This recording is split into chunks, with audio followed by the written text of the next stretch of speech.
Buenas noches con todos, estimados estudiantes. Saludos cordiales para todos. Voy a ver qué tal están con esas temáticas pasadas. Me gustaría, Gisela, que me recuerdes en qué se subdivide la democracia.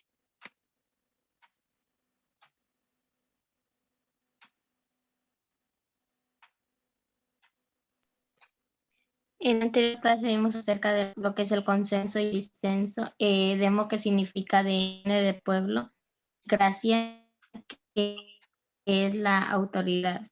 Teníamos entre ellas la democracia directa.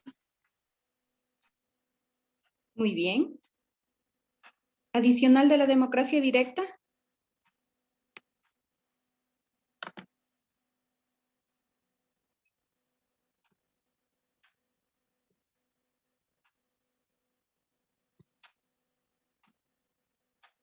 Está perfecto todo lo que me dijiste. Adicional tenemos lo que es la democracia representativa, ¿sí?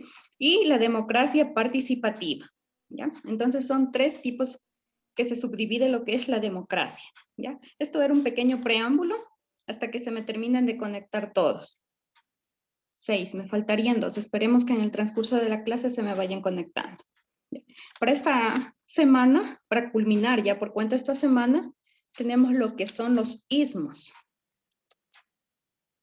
¿Qué me dices, Giovanni, de los sismos? Tal vez tienes algún conocimiento por los sismos.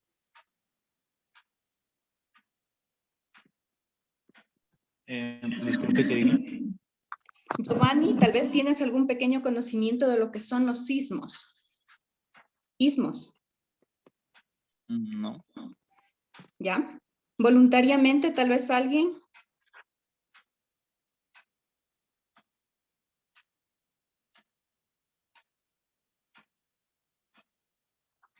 Adrián, tal vez tú.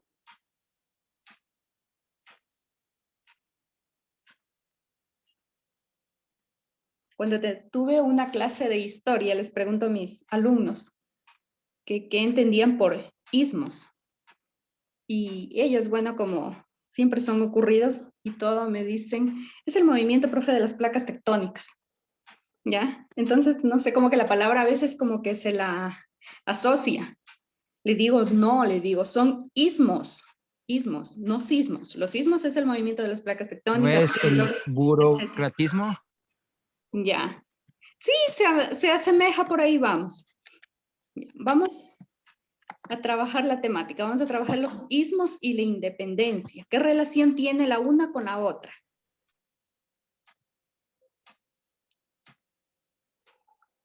Ustedes sí han escuchado, ¿verdad? Acerca de lo que fue el cuadro de la Mona Lisa, ¿verdad? Leonardo da Vinci, incluso hasta ahora, que estamos en la edad contemporánea, hay un sinnúmero incluso de memes. La Mona Lisa se la jala de allá para acá, hay stickers de la Mona Lisa y todo eso. Y a veces uno no sabe, dice, de qué, de dónde viene, por qué tanto meme, o qué tiene esa mujer, etcétera, etcétera, etcétera. Hoy día vamos a conocer un poquito acerca de toda esta historia.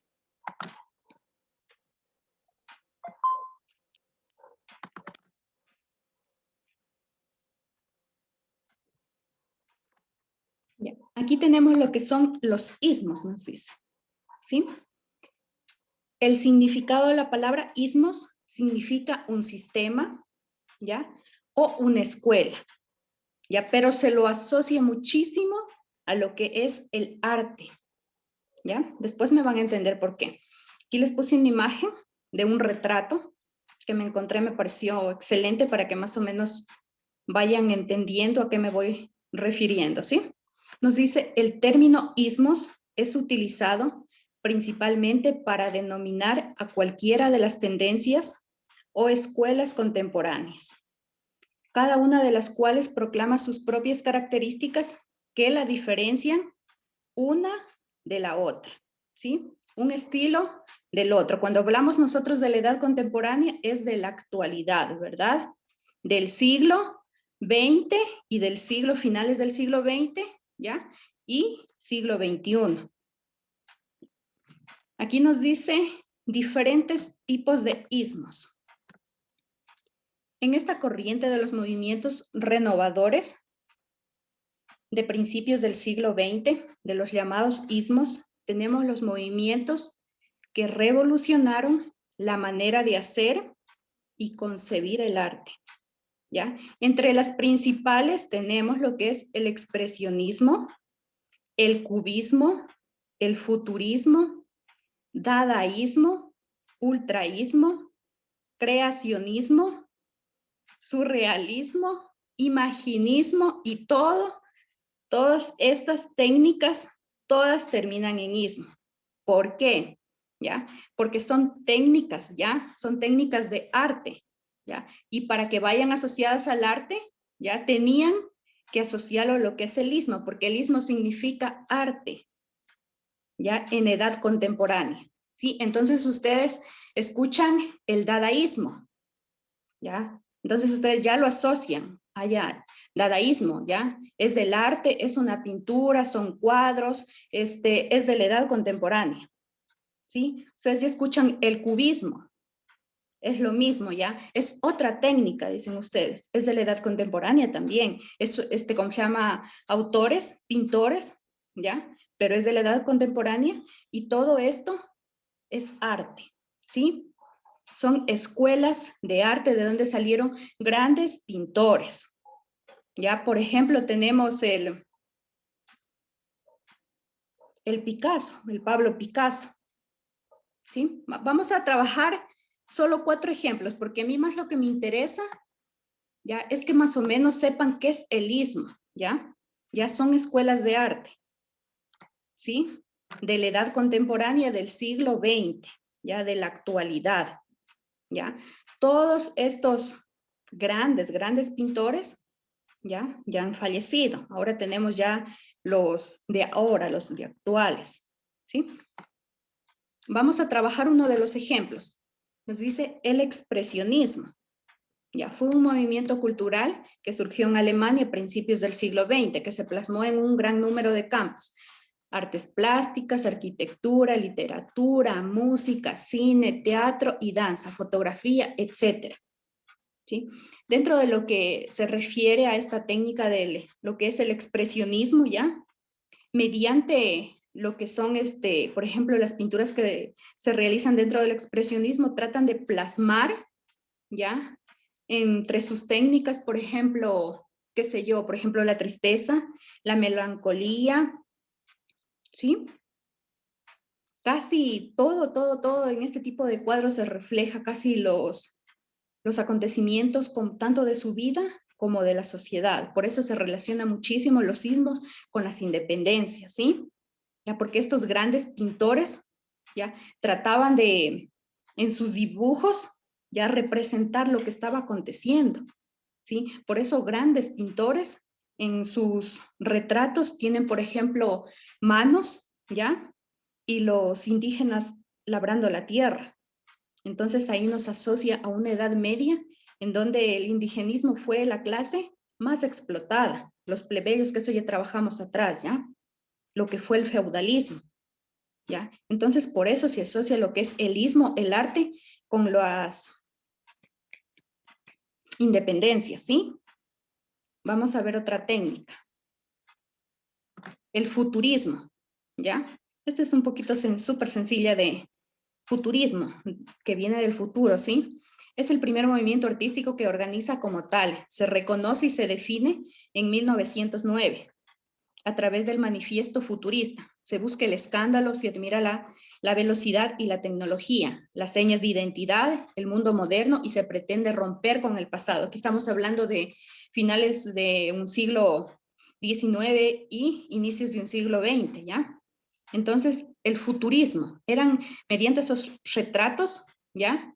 Trataban de plasmar en un futuro cómo se va a ver la sociedad, ¿sí? Cómo se va a ver el mundo entero. Aquí les puse una imagen más o menos de edificios, ¿sí? De una ciudad ya invadida por tecnología. Entonces, en el futurismo ellos plasmaban imágenes, todo a futuro, cómo se va a ver todo esto después. Por ejemplo, ahora tenemos, qué sé yo, los pintores actuales puede que en sus retratos hagan más o menos cómo se va a ver tales ciudades, Ecuador, pongámoslo, en nuestro país, cómo se va a ver Ecuador en el 2050, ¿ya? Sí, en años posteriores, en el futuro. Sí, eso plasma lo que es el futurismo, todo a futuro. Sí, todos esos cuadros, cómo se va a ver el planeta, las ciudades, pero todo a futuro, la gente, la tecnología, etcétera. Aquí nos habla del cubismo y es una de las técnicas más, pero más importantes, ¿sí? Nos dice, es considerada la primera vanguardia, ya que rompe con el último estatuto renacentista, vigente a principios del siglo XX. La perspectiva en los cuadros cubistas desaparece la perspectiva tradicional. Trata las formas de la naturaleza por medio de figuras geométricas, fragmentando las líneas y las superficies. Aquí lo tenemos, chiquillos, nada más y nada menos que a Pablo Picasso. Él muy inteligentemente, ¿ya? Porque hay un sinnúmero de, ¿cómo se llama?, de las técnicas ismáticas, ¿ya?, del arte, pero cada quien trataba de hacer lo suyo, ¿sí? Por ejemplo, Magali es pintora, ya ella ya tiene sus cuadros, ya tiene, como quien dice, su mercado marcado, ya le va súper bien. Entonces, Giovanni dice, bueno, yo voy a hacer lo mismo, yo también me creo capaz, yo también tengo ese arte, lo voy a hacer, pero yo no voy a ser igual que Magali, yo lo voy a hacer diferente, yo lo voy a innovar, lo voy a hacer mejor, ¿sí? Porque de eso se trata. Entonces, ¿qué hizo Pablo Picasso dentro del cubismo? Ya, él rompió tendencias, rompió paredes, ya sabía las otras técnicas, las artes de sus competidores. ¿Qué hizo él? No, pues ustedes no sé si se han percatado los cuadros, los típicos cuadros, qué sé yo, de los paisajes, de las mujeres, de la familia, etcétera, así, de la naturaleza y todo eso. Como por así decirlo, o sea, siempre lo mismo. ¿Ya? Entonces, ¿él qué hizo en sus cuadros? Dijo, no, pues ya todos los pintores hacen lo mismo, utilizan la misma técnica, ¿ya? Por ejemplo, en el futurismo hacían lo mismo, pero simplemente lo hacían a futuro. Entonces, ¿qué dijo Pablo Picasso? No, pues dijo, yo voy a utilizar lo que son las figuras geométricas dentro de mis cuadros. Yo no voy a a retratar la típica mujer perfecta, ¿ya? Con su carita bonita, con su cuerpito perfecto, así, ¿ya? Ni tampoco los típicos paisajes así bien diseñaditos con los arbolitos, las calles bien, bien fragmentaditas, los edificios bien, así bien dibujados, ¿ya? Él dijo, no, yo voy a utilizar las figuras geométricas, voy a utilizar lo que son líneas y las superficies, ¿ya? Entonces, él rompió todo y arrasó, chiquillos, porque no sé si se percatan en este cuadro que les puse, es de una mujer, es de una mujer toda distorsionada, porque ni siquiera no tiene cabello, no tiene toda la cabeza completa. Por aquí pueden ver un poco de triángulos, círculos, líneas torcidas. Bueno, eso es para, discúlpenme la falta de respeto, para uno que no sabe mucho de arte, ¿ya? Porque los que les gusta el arte saben de arte, o sea, ellos los ven hermosísimos. Tal vez alguien de aquí, de ustedes, se identifique con el arte, ya les guste, quién sabe, alguno quiera incluso seguir artes plásticas y todo eso, ¿ya? Pero hay otros, por ejemplo, personas que dicen, yo no le veo nada de bueno, ¿ve? Pues esos cuadros ni siquiera tienen un rostro o algo, ahí todo torcido, etcétera, etcétera, etcétera. Pero aunque no lo puedan creer, un cuadro de estos, de Pablo Picasso, el más económico está por los 50 millones de dólares. Un cuadro de Pablo Picasso, ¿ya? Entonces ustedes cuando escuchen la palabra del cubismo, ya lo tienen que asociar a el principal, a como quien dice al duro, a Pablo Picasso. Ya con sus imágenes del cubismo. Y ahora les puse por último el dadaísmo. ¿Ya? Por ejemplo, nos dice, este movimiento valora la duda, la rebeldía, la destrucción, lo católico, lo espontáneo. ¿Ya? Los fundamentos del dadaísmo son esencialmente los siguientes. La protesta contra las conveniencias artísticas de la época a través del humor, la irreverencia y lo ilógico. ¿Qué saben ustedes tal vez acerca de esta señora más conocida como la Mona Lisa? No sé si tienen algo que sepan de la Mona Lisa. Bueno, yo solo sé que fue pintada en el año 1503 y 1519. ¿Ya?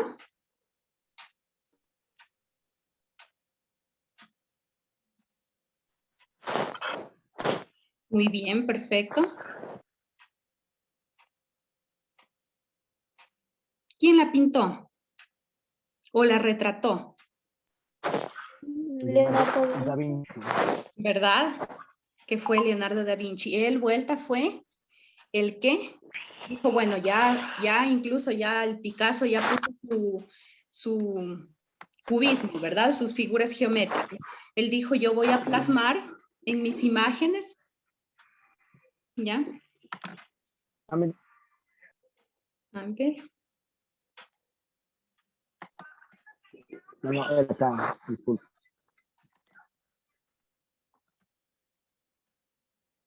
Giovanni, ¿puedes por favor silenciar el audio? Ya, perfecto.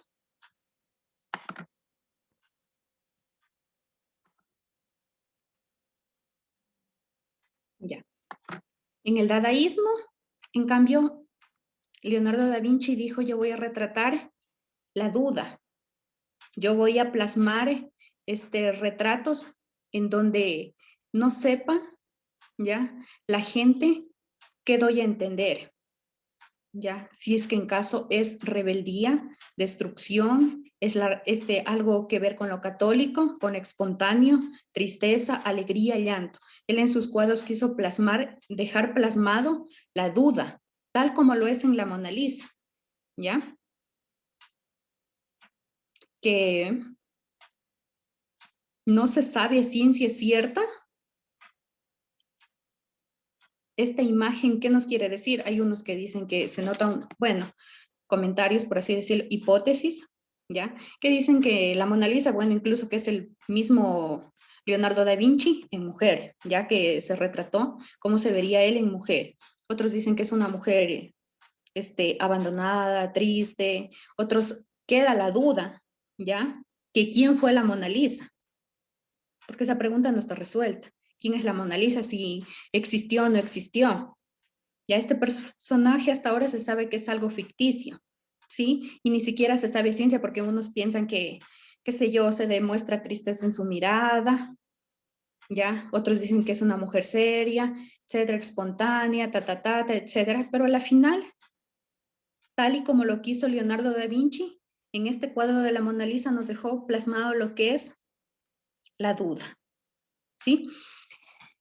Entonces, todas estas son técnicas ismáticas de los ismos. El ismo es arte, ¿sí? De la escuela contemporánea, del siglo XX. Aquí tenemos un expresionismo, el futurismo, el dadaísmo, el ultrasonismo, el creacionismo, ¿ya?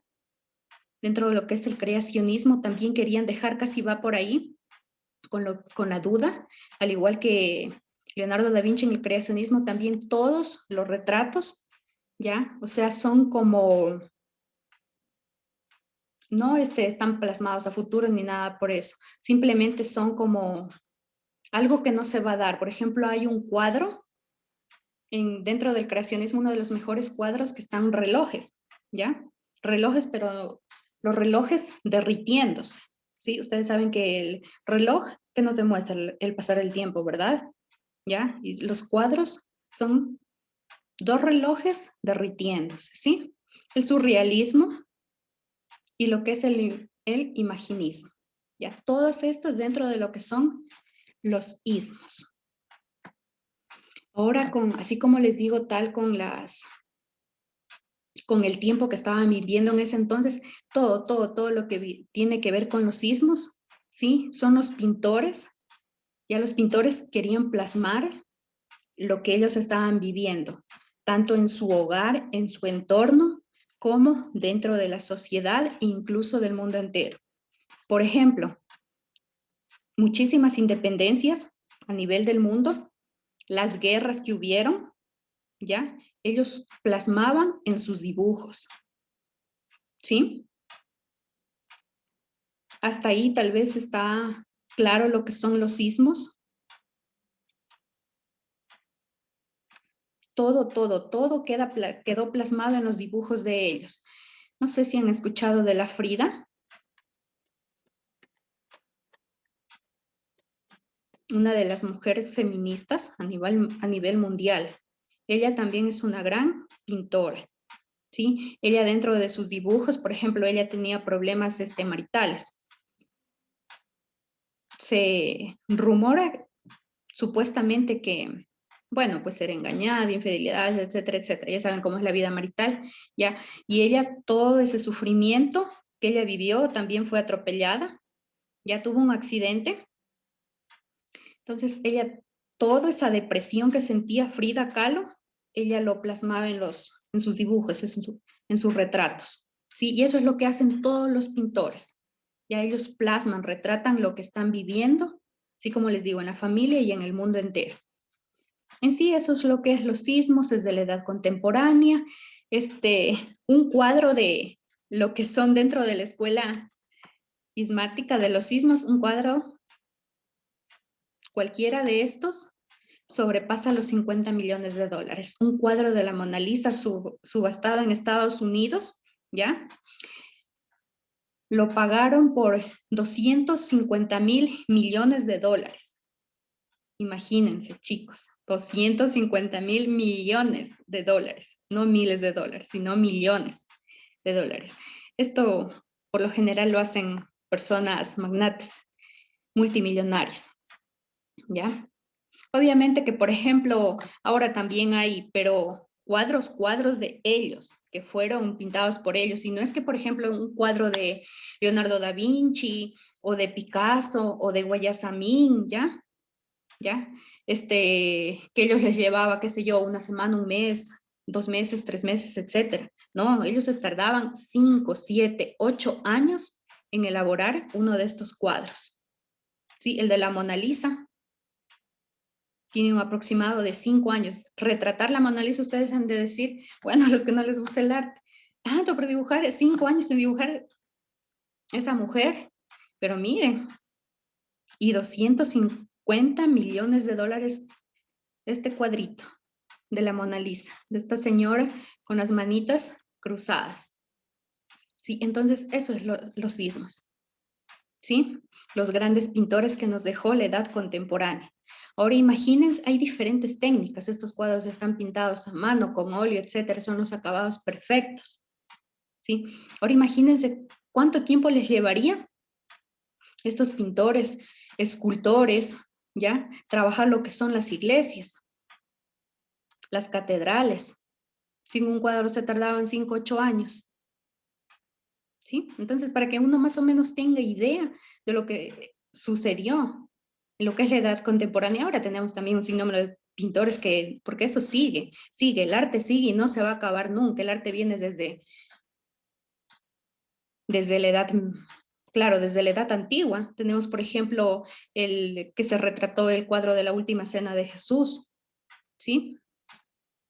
El cuadro de la Última Cena de Jesús está valorado por 50 millones de dólares, pero siempre y cuando haga sido obviamente de la mano de ellos, por ejemplo, de Picasso, de Guayasamín, ¿sí? Y obviamente, por ejemplo, ahora cualquier pintor puede ser, digamos que retratar a la Mona Lisa y te venden un cuadro, hasta te lo pueden estar vendiendo en 500 dólares, pero esos ya son, como quien dice, réplicas. Ustedes saben lo original con la réplica siempre va a costar menos, ¿ya? Entonces, en sí, todo esto abarca lo que son los sismos. ¿Hasta ahí está todo claro?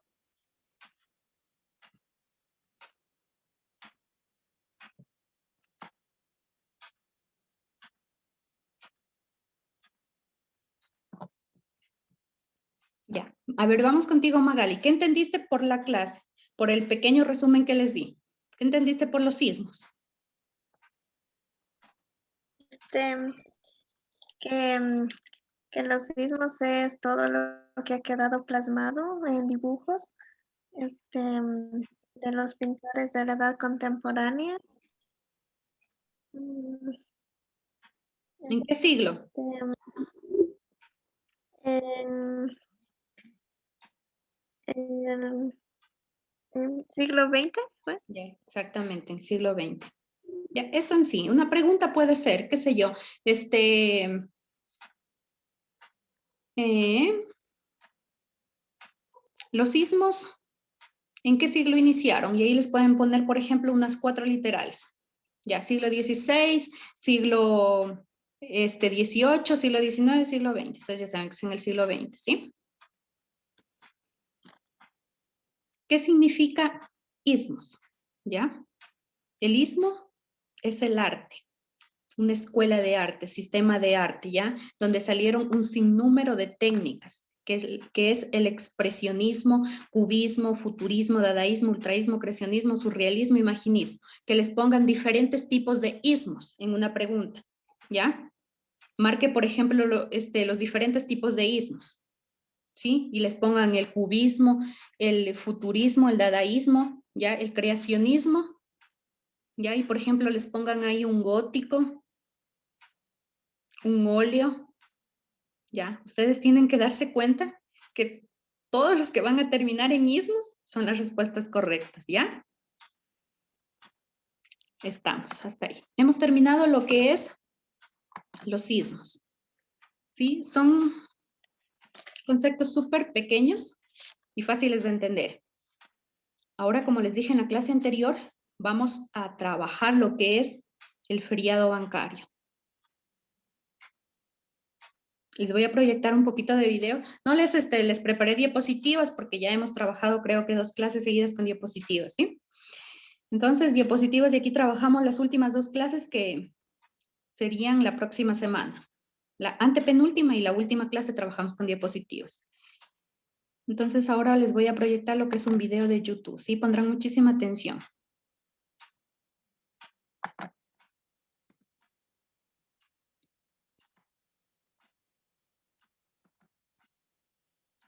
Y es que en caso no se escucha el video o tienen algún problema, me avisan a tiempo, ¿ya?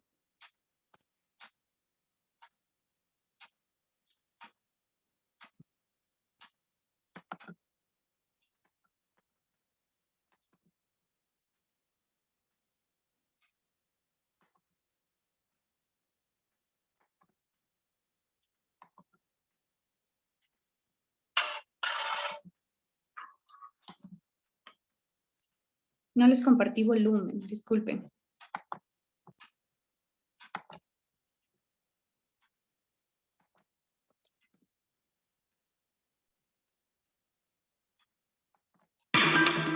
Hoy no hay bancos.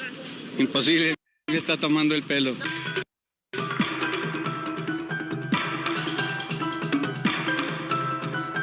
La Junta Bancaria ha resuelto declarar un feriado bancario por el día de hoy, lunes 8 de marzo de 1999. El gobierno jamás va a incautar, jamás va a confiscar las cuentas de nadie.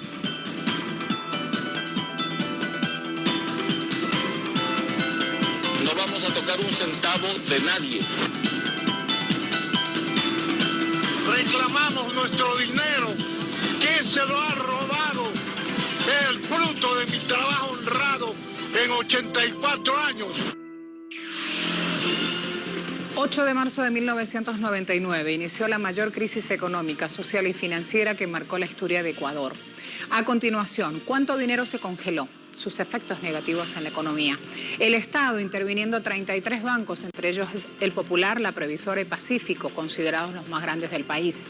Miles de personas, como ese hombre de 84 años que reclamaba por su dinero, por el fruto de su trabajo, miles como él reclamaban por sus depósitos en medio de una agitación social. El 8 de marzo de 1999 se declaró en Ecuador feriado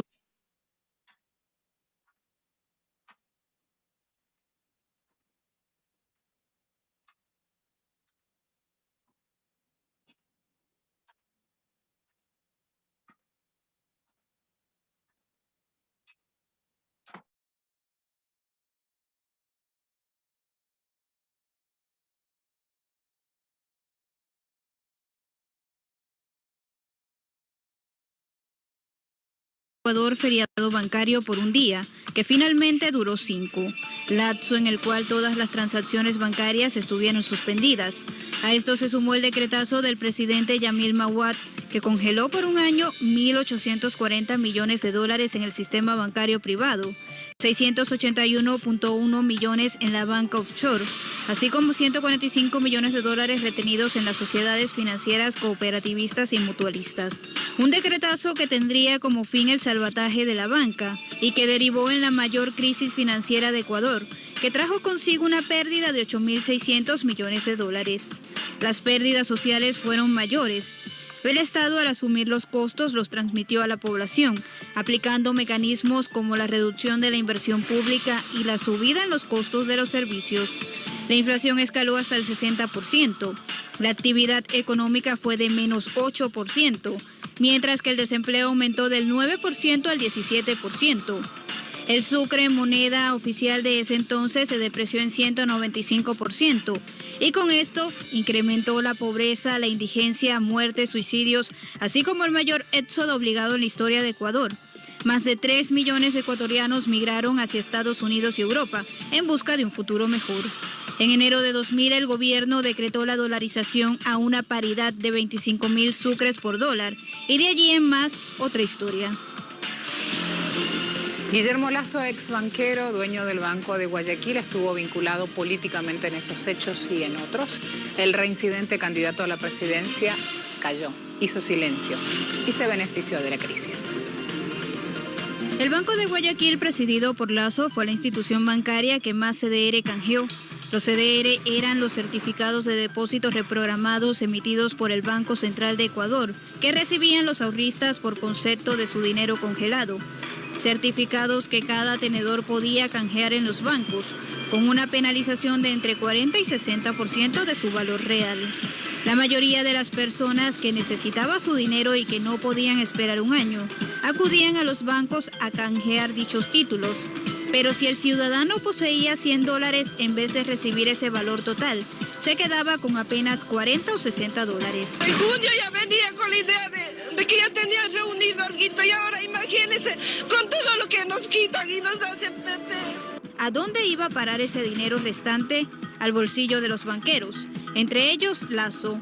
Y es que los bancos que se hacían con los CDR podían canjearlos posteriormente en la Corporación Financiera Nacional por el valor real. Es decir, que el banco se quedaba con una gran parte que le pertenecía a los ahorristas. Guillermo Lasso, al frente del Banco de Guayaquil, supo sacarle provecho a las necesidades de la gente, convirtiéndose hoy en uno de los grandes millonarios ecuatorianos. Por si fuera poco, Lasso, durante el gobierno de Mahuad, fue nombrado superministro de Economía, cargo al que renunció un mes después bajo la excusa de que no podía formar parte de una decisión moratoria. Mahuad se negaba a cancelar la deuda externa, política que a Lasso no le convenía, puesto que el Banco de Guayaquil era propietario de bonos de deuda. Por lo tanto, el pago de la deuda lo beneficiaba directamente. Por lo que queda claro que el candidato de Creo, a lo largo de su historia política, ha preferido interponer sus intereses en detrimento del bienestar social.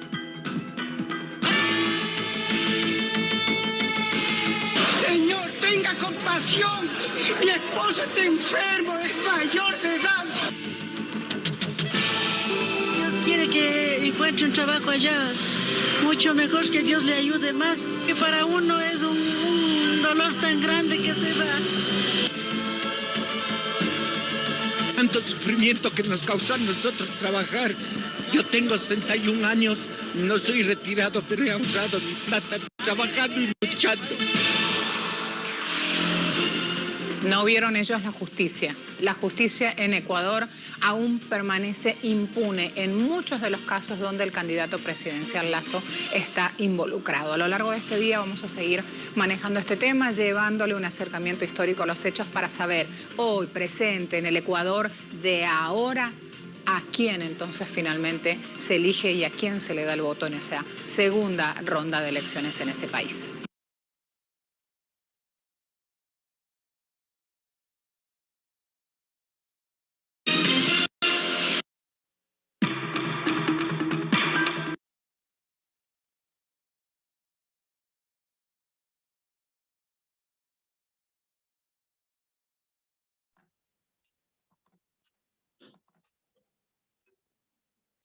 Ya.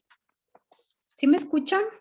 Desactivé mi audio y mi video para que no hayan problemas con lo que es el video. Sí, para que se reproduzca de una mejor manera. Ya. Eso en sí es un pequeño resumen de lo que fue el feriado bancario. La verdad que yo les voy a hablar un poquito de lo que a mí me han enseñado. Yo, para esos años, espérense.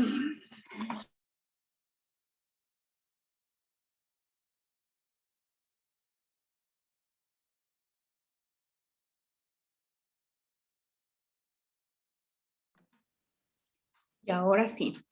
Si es que en caso ustedes, por ejemplo, en el colegio tuvieron el privilegio de tener una docente, qué sé yo, de unos 40, 50 años en adelante, entonces son personas que vivieron ese feriado bancario. En mi caso, yo les voy a hablar de mi entorno, de lo que pasó en mi familia, de las noticias, de lo que yo he leído, ¿sí? Para el 98 yo era una niña de 8 años, ¿sí? Entonces, desconozco, ni siquiera me acuerdo, ¿ya? Feriado bancario nos dice que ya venía, como quien dice, dando patadas de ahogado, ¿ya? Desde el 93, ¿ya? Cuando estaba liderando el señor Sixto Durán Ballén. Desde allí ya venía con crisis, bueno, incluso todos los gobiernos por lo general, deuda tras deuda, ¿ya? Solo incrementando lo que es la deuda externa del país, inflación tras inflación, ¿sí? Entonces, pero a partir del 93 como que el país ya venía más fregado, 94, 95, 96, 97, 98, ¿ya? Empezó a liderar, ¿ya? Yamil Maguad. Y para vergüenza de nosotros los lojanos, él también es un lojano, Yamil Maguad, ¿sí? Ingresó al poder en el año 98 y culminó en el año 2000, ¿sí? El pueblo lo sacó, ¿sí? Entonces, ¿él qué hizo? Ya recuerdan cuando trabajamos lo que son los derechos que tienen los políticos, los derechos de los políticos que tienen el derecho al asilo. Entonces, ¿él qué hizo? ¿Sí? Fue a pedir asilo a Estados Unidos y ya está escondido hasta el día de hoy. ¿Ya? Eso es lo que hacen ellos. Dejan cagando al país, discúlpenme la palabra, y se van a pedir asilo a otro lado. Y viva la fiesta. Sí, se van con los bolsillos tan llenos de dineros. Entonces, 98 ingresó este señor. Empezó liderando bien, ¿ya? Pero fue en el 1999, ya cuando empezó este lío con todos los banqueros, ¿ya? Incluso en la rueda de prensa, ya anuncian que va a haber un feriado bancario. Cuando se anuncia un feriado bancario, es cuando por el lapso de 24 horas, ¿ya? No tenemos acceso, los ciudadanos no tenemos acceso, ¿ya? Ni a sacar dinero, ni a ingresar dinero, ni nada por el estilo, ¿sí? Eso queda congelado, las cuentas quedan congeladas. Ya supuestamente decretaron que era un feriado por 24 horas, lo cual se alargó ya a 5 días después, ¿sí? A 5 días en donde ellos no tenían acceso a sus dineros, sus cuentas se congelaron a nivel nacional, a nivel de todo el país, ¿ya? Empezaron con esas mentiras hasta que por último, ya se extendió un año, hasta el año 2000. Y para colmo de los colmos, ya venía depreciándose el sucre, porque en ese entonces era el sucre. Ustedes peor han estado incluso más niños que yo, ni siquiera hayan nacido, porque ustedes supongo que han de ser de 2000 en adelante, 2001, 2002, ¿sí? Entonces el sucre empezó a depreciarse, ¿sí? A bajar de valor, ¿ya? Y se viene lo que es la dolarización en el 2000, ¿ya? En el feriado bancario, ¿qué pasó? ¿Ya? Muchísima gente tenía, como hasta ahora, ya sus pequeños ahorros, ¿ya? Metidos en los bancos. Ustedes saben que las personas se jubilan, reciben su dinero, y lo que hacen es ingresarlo a los bancos. ¿Por qué? ¿Sí? Por recibir los intereses, porque ya saben que cuando uno ingresa un dinero, qué sé yo, pasado de los $1,000, $2,000, ya se cobra un pequeño interés cuando se las pone a pólizas a largo plazo, ¿sí? Por cada 6 meses, etcétera. Si incluso por tener en una cuenta pequeña, creo que te dan una bagatela de 4 o 3 centavos, te están dando. Ustedes si son, ¿cómo se llama? Tienen pequeñas cuentas de 50, 60, 80, $100, ya Banco de Loja, Banco El Pichincha, entonces tienen que percatarse que cada mes les ingresan 4 centavos, 3 centavos, dependiendo del banco, ¿ya? Entonces, eso es lo que hacía la gente, tenía todo, casi la mayoría de gente tenía sus ahorritos ahí en los bancos. Entonces, lo que vino a pasar con este famoso feriado bancario,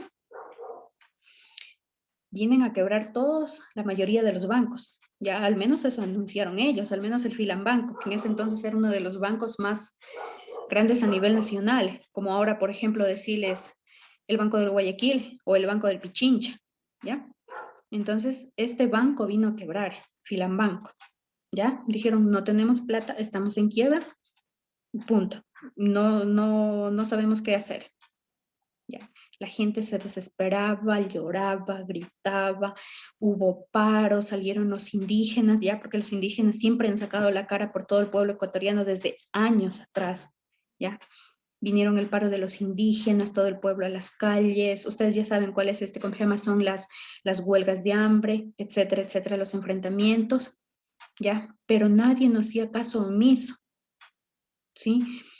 Hubo muchísima gente que terminó suicidándose, ¿sí? Entró en la depresión, cayó en vicios, porque todo su pequeño ahorro que tenían, lo perdieron, ¿sí?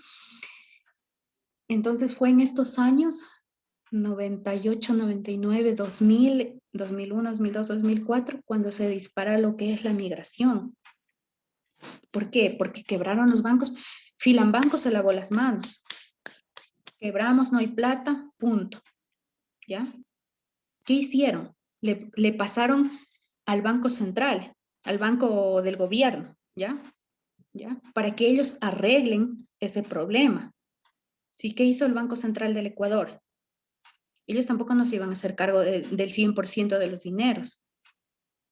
¿Ya? Entonces ellos les ofrecieron que durante un año les iban a devolver su dinero, pero miren ahí la astucia, nomás dense cuenta, porque en el 99 fue el feriado bancario, ¿ya? Y ellos les anunciaron, o sea, como para calmar la gente y todo, que en el 2000, para un año después, les iban a devolver sus dineros.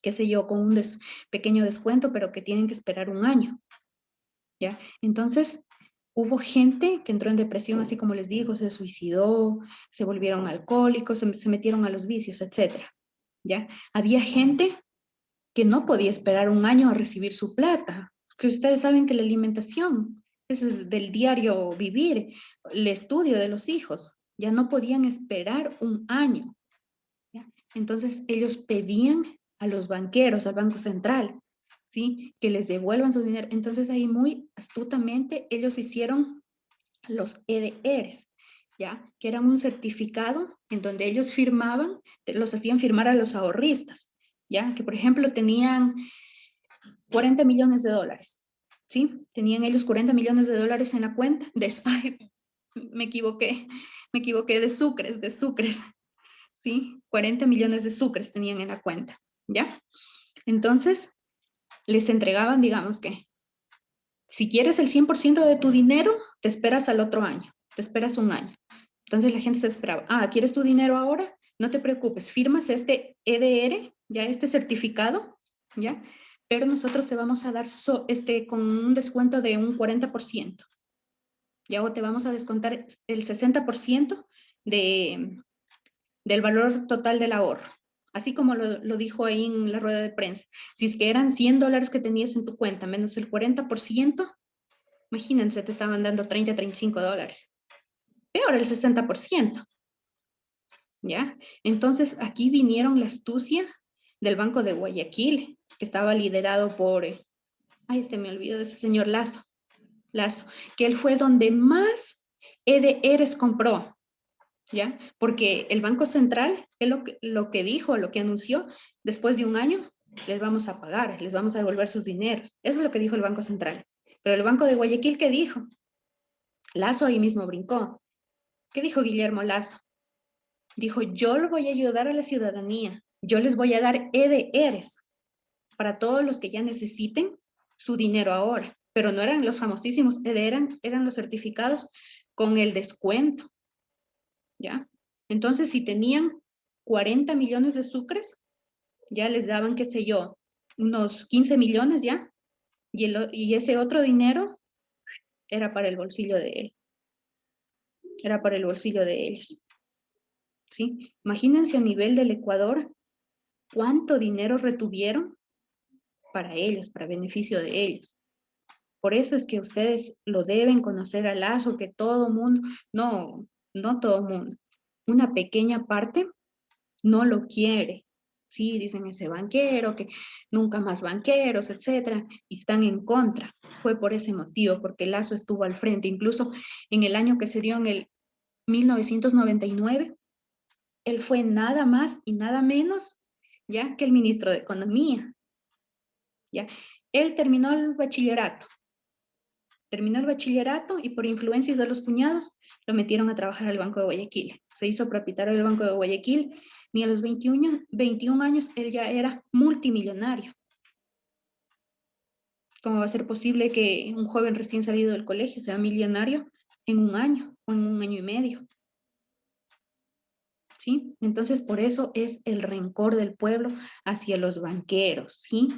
Hacia ese, creo que, despiadado feriado bancario que hubo, que quedó en la memoria de los ecuatorianos. Ustedes pueden preguntarle a sus papás, a sus abuelitos, y ellos les sabrán decir, ¿sí? Yo, por ejemplo, a mí me entristece muchísimo esto, porque 1999 mi mami para España y volvió en el 2004. Mi mamá, mi hermano mayor, mis tíos, mi hermana, toditos, al menos de mi familia, si me pongo a hacer cuentas, fueron 8 integrantes de mi familia que fueron a España a trabajar. ¿Por qué? Por ellos, por los banqueros, por la astucia de ellos. Ahora Yamil Maguad, multimillonario, viviendo de lo más cómodo posible en Estados Unidos.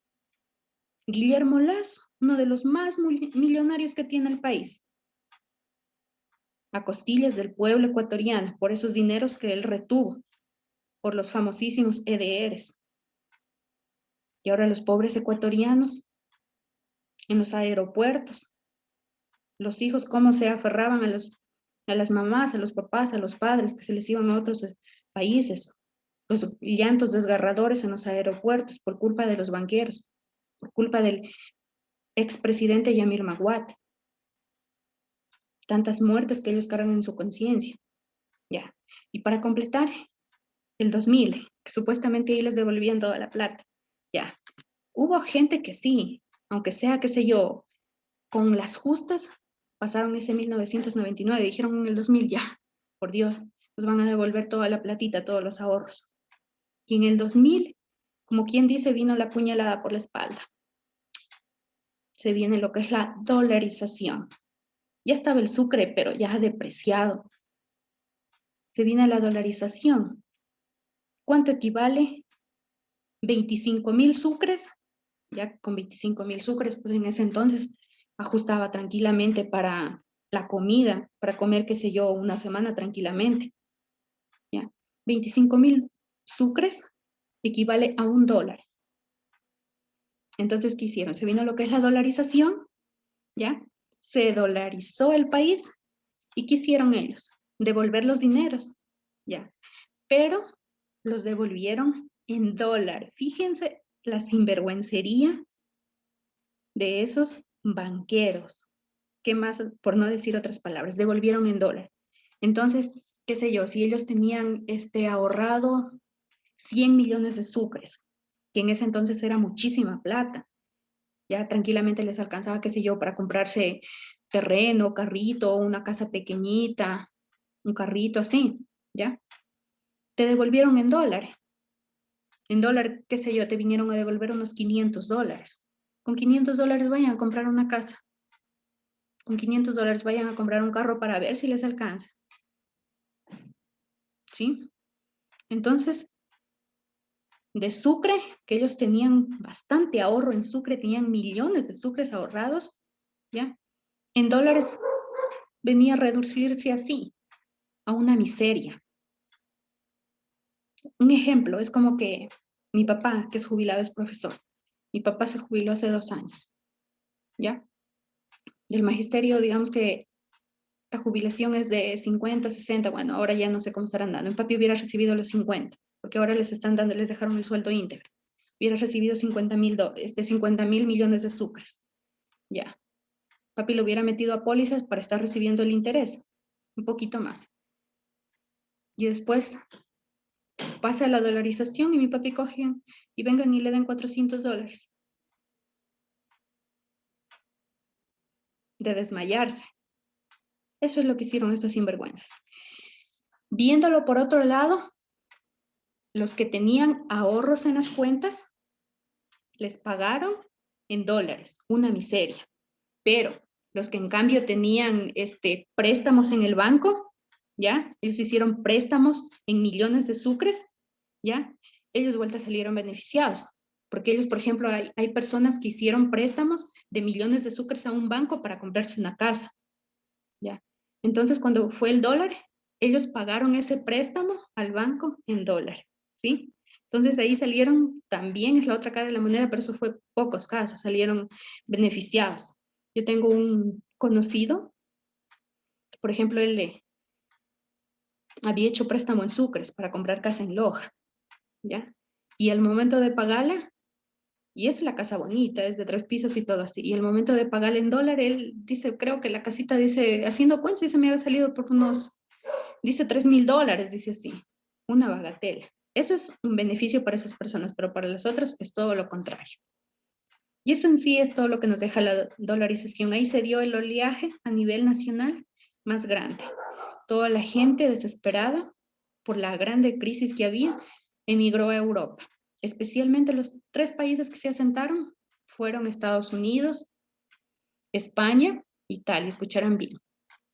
Se fue Estados Unidos, España, Italia. Eso fue lo que pasó con el dólar. No tengo más que decirles, está todo claro, ¿tienen algo que acotar?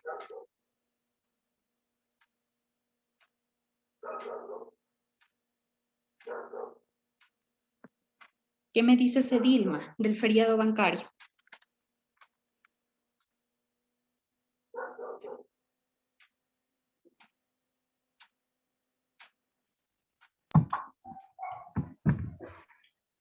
Que fue en 1999. Muy bien. Que hubo bastante migración a otros países como Estados Unidos, España e Italia. Muchas personas se suicidaron por la misma razón. El pueblo indígena fue quien luchó para ¿cómo se dice? Lo derrocaron a Yamil Maguad. Para derrocar al presidente Yamil Maguad de ese entonces. Que la moneda en el 2000, la moneda en Sucre se convirtió en dólar. Esos grandes millones que tenían en sucres, esas grandes fortunas, se vinieron a reducir así en dólares.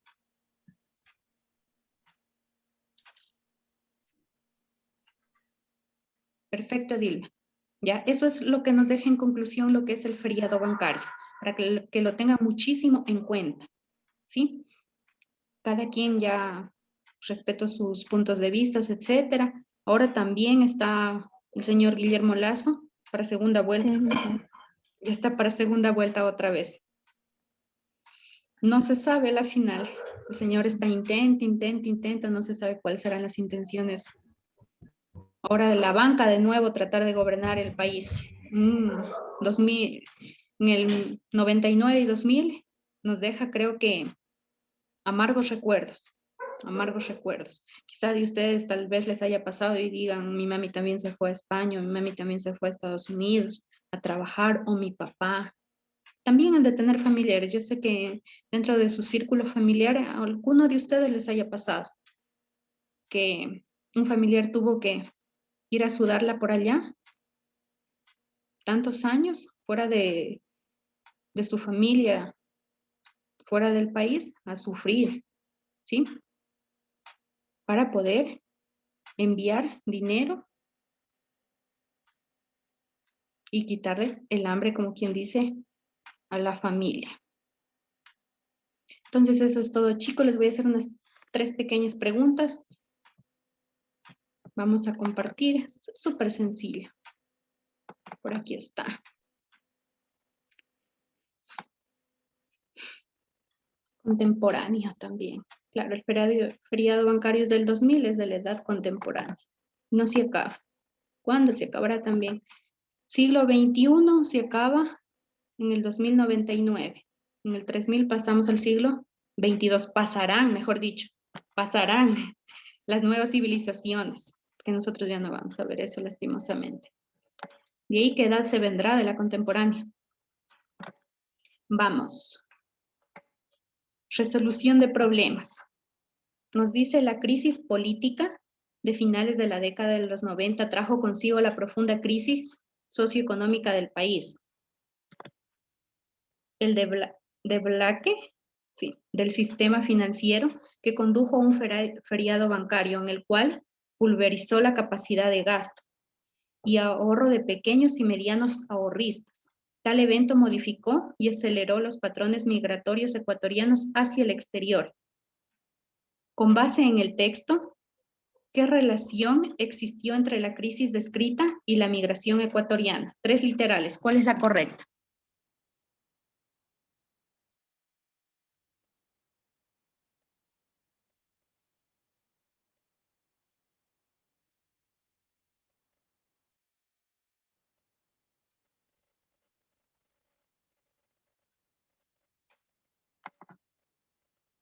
Lorena, ¿cuál es la correcta?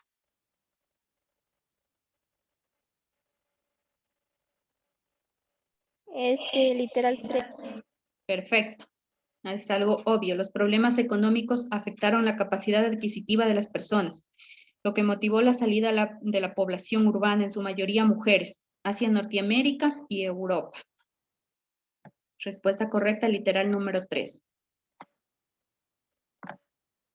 A finales del siglo XX, Ecuador adoptó el dólar estadounidense como moneda oficial. Atrás quedaron 116 años conviviendo con el sucre. Tras dicha resolución, todo el país vivió un evento económico nunca visto hasta ese entonces, en el que el sistema financiero dejó de funcionar durante 5 días. En ese lapso, el gobierno decretó el congelamiento de depósitos durante 1 año, medidas extremas que buscaban prevenir los retiros de pasivos e intentar atajar una hiperinflación. Se notaba varias medidas por parte del Ejecutivo que trataba de mitigar un declive, la economía y el malestar de toda la población ecuatoriana. Con base en el texto, identifique una consecuencia del proceso descrito. 4 literales.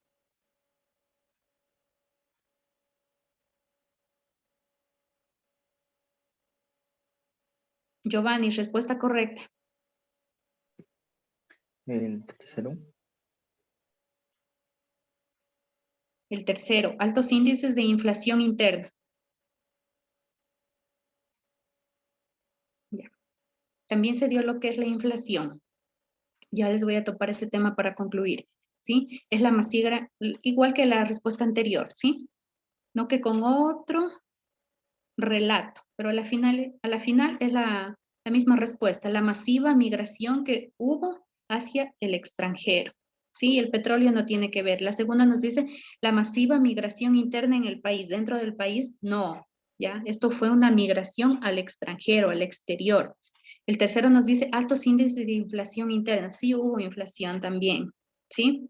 Pero la respuesta correcta fue la masiva migración hacia el extranjero. Y ustedes pueden investigar hartísimos, miles de ecuatorianos, ¿ya? Con lo del feriado bancario migraron al extranjero, Y por último nos dice, con base en el texto, identifique el antecedente del hecho descrito. Un estudio realizado en relación a la ocupación de los migrantes ecuatorianos en España presentó información distinta a épocas anteriores.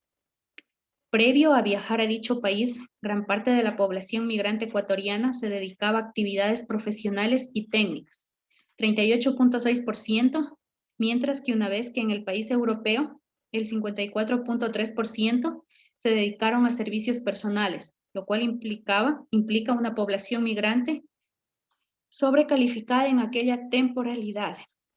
¿Cuál es la respuesta correcta? Eso está más simple que qué. Edilma. La 3, el feriado bancario. Ya, esa es la respuesta correcta, el feriado bancario. ¿Sí? Los ecuatorianos migraron a España, ¿por qué? Por el feriado bancario, obviamente. Está clarísimo, ¿ya? Entonces son respuestas súper sencillas que les van a salir en su examen. El compañero nos habla de la inflación. También hubo inflación. ¿Qué nos quiere decir la inflación? Se da la inflación cuando la canasta básica, ¿ya? Cuando la canasta alimenticia básica sube, ¿sí? Y los sueldos bajan, ¿ya? Entonces ahí se da inflación. ¿Por qué? No alcanza. La canasta básica equivale más o menos a $600, ¿ya? Y el sueldo básico está en 400. Entonces, allí hay respuesta a una inflación. Entonces, ¿eso qué significa? Pobreza. ¿Eso qué significa? Desesperación. ¿Qué significa? Migración. Problemas. ¿Sí? Entonces, lo correcto tiene que ser una canasta básica, ¿ya? Digamos que por así decirlo, de unos $500 que esté la canasta básica familiar. Y el sueldo básico unificado está en $600. Perfectísimo.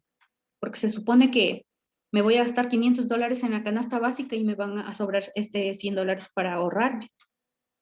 Eso es lo correcto, eso es lo idóneo. Jamás tiene que estar la canasta básica por encima del salario básico unificado. Eso es una inflación. También se dio en ese entonces. Peor cuando se cambió el dólar. Y por así decirlo, Gisela, por ejemplo, el sucre, ya 1000 sucres equivalían a $1. 25,000 sucres. 25,000 sucres equivalían a $1. Por ejemplo, Gisela en ese entonces que hubiera estado, ustedes saben, jóvenes que pueden tener unas cuentas de unos $100. Gisela, digamos que hubiera tenido $100 ahorrados. ¿Ya? 100,000 sucres ahorrados, 100,000 sucres ahorrados. ¿Ya? Cuando pasó al dólar, a ella lo que le iban a dar es $4. Porque $25,000 es $1. Entonces, $50,000, $2. $75,000, $3. ¿Ya? 100,000, $4 es lo que ella hubiera recibido en dólares. Entonces, eso es lo que le pasó al pueblo. Entonces, creo que está demasiado claro el tema, chiquillos, ¿verdad? ¿Estamos? Sí, Lisa. Ya, muy bien. Con eso concluimos lo que es la temática de esta semana. Espero que se estén preparando mucho, estén leyendo. Cuando tengan dudas, inquietudes, ayúdense con el YouTube, más con lo que respecta a materias más complicadas, con lo que son la lógica, la matemática. Ya a veces, qué sé yo, tienen recelo con el docente, pueden ayudarse, ejercicio de tal. Denle la vuelta, porque a veces hasta cansa estar con el celular ahí mirándolo. Denle la vuelta y pueden recostarse y estar escuchando. Eso es hasta más sencillo. Y con eso aprenden muchísimo. Eso, ya nos restan 2 clases. Y bueno, pues de ahí ya leer muchísimo. Tratar de prepararse ya pues por su cuenta con los pocos contenidos, pocos temáticas que les hemos dado, que son, bueno, pues las propias, las que están dentro de los temarios. A prepararse y desearles lo mayor de los éxitos. Espero que todas las clases ustedes estén bastante pilas, porque así ustedes no estudian los cuestionarios, con lo que uno les habla y con los ejemplos que les da, ustedes lo asocian. ustedes les puede salir una pregunta, se acuerdan de lo que la profesora estaba hablando y rápido contestan, ¿sí? Se cuidan muchísimo, Dios los bendiga y ya pues de aquí hasta la próxima semana. Cuídense mucho. Gracias, Lisa. Igualmente. Gracias, licenciada.